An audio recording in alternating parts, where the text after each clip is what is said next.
everyone, Karen from Zenith Motorcycles here. Just thought I'd share my sadness today over the ULEZ charge that's come into force in London, which means my beautiful pride and joy that most of you know. Some of you that don't, this is Harry, my beloved Mini Cooper that I've had absolutely forever and a day. And that now won't be allowed in central London, and I'm absolutely devastated because the Mini's an iconic car. I worked very hard to buy this car, and I worked very hard to maintain this car. It's a classic car, so it takes a lot of looking after, and now I can't drive my car into central London, and it's a bit ironic really, because you know, we're looking at the classic car that was built for London streets really. You know, if you think back to images of 1960s swinging London, it was the Mini that you imagine and that you visualize, and now this Mini isn't allowed in London anymore, and it's very sad. It's very, very sad. Yeah, so I'm basically debating what to do and whether to keep it, and I don't really know what I'm going to do, to be honest with you. Anyway, yeah, I'm not really sure what the future holds for Harry.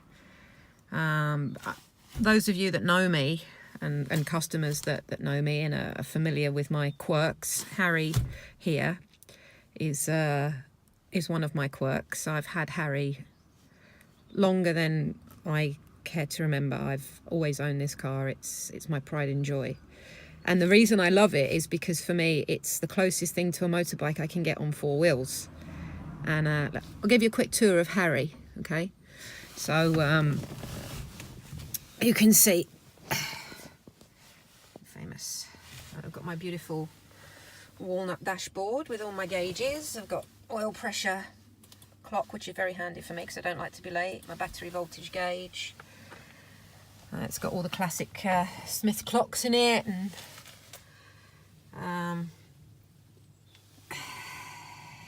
so it's tiny, it's small, but perfectly formed. And yeah, it's devastating for me today to think that this car's no welcome. Sorry, it's Sunday, guys. Bear with me. I've just remembered how to speak. That this car's no longer welcome in the city that I pay tax for.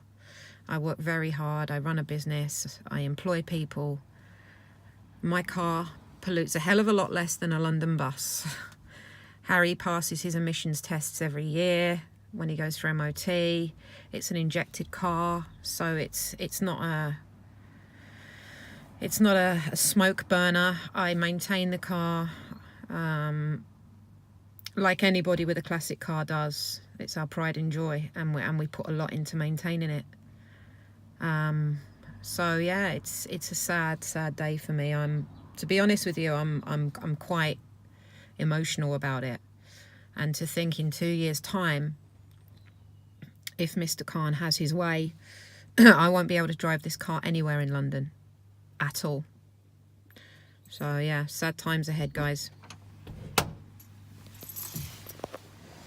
So yeah, I mean, basically I think what I feel today, sorry, you just missed Harry's bandage. That was about 15 years ago. I went over a speed bump a bit too lively, and my head made a hole. My head hit the roof and made a hole in Harry's roof lining. So that's his little bandage from my head. Yeah, I think what I feel today is I feel more and more that my civil liberties living in London are being stripped from me, that they're being chiseled away corner by corner, bit by bit, hour by hour, day by day. My freedom is basically non-existent living in London. Congestion charge, ULEZ charge, parking charges are ridiculous. it's not just the cars and bikes that are the problem, but it's just walking down the street. You know, we have no freedom in London. I don't know what the government and Mr. Khan wants to do to us, what the eventual, you know, big picture is. I mean, I'm not a conspiracy theorist and I'm not a paranoid person, but I'm really starting to think that, you know, this is just the beginning of a society of almost totalitarianism.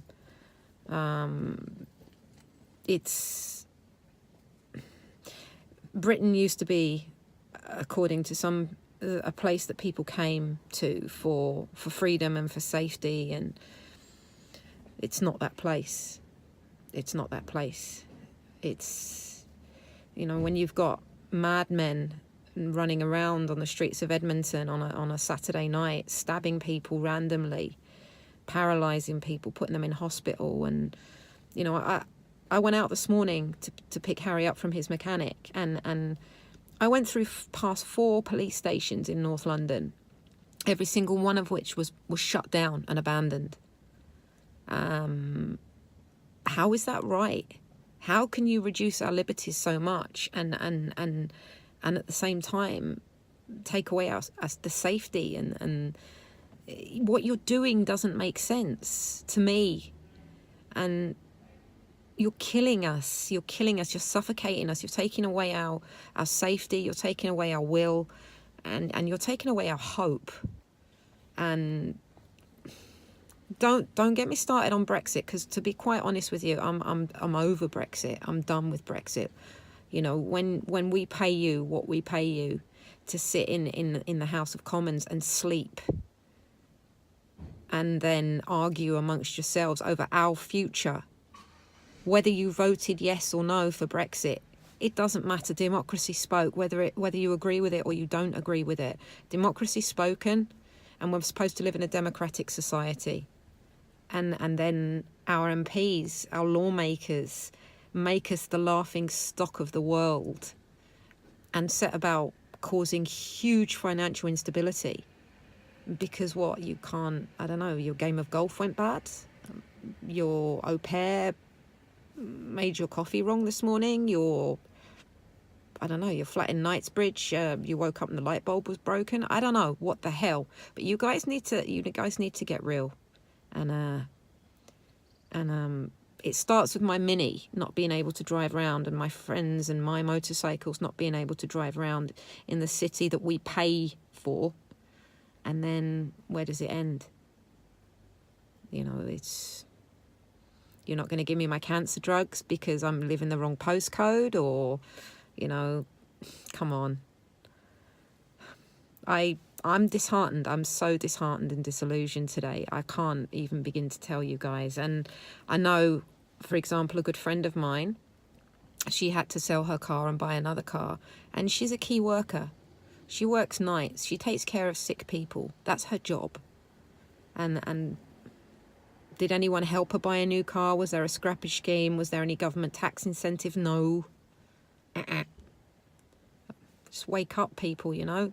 People need to start speaking out and start sharing their disillusion with what's happening in this country, you know.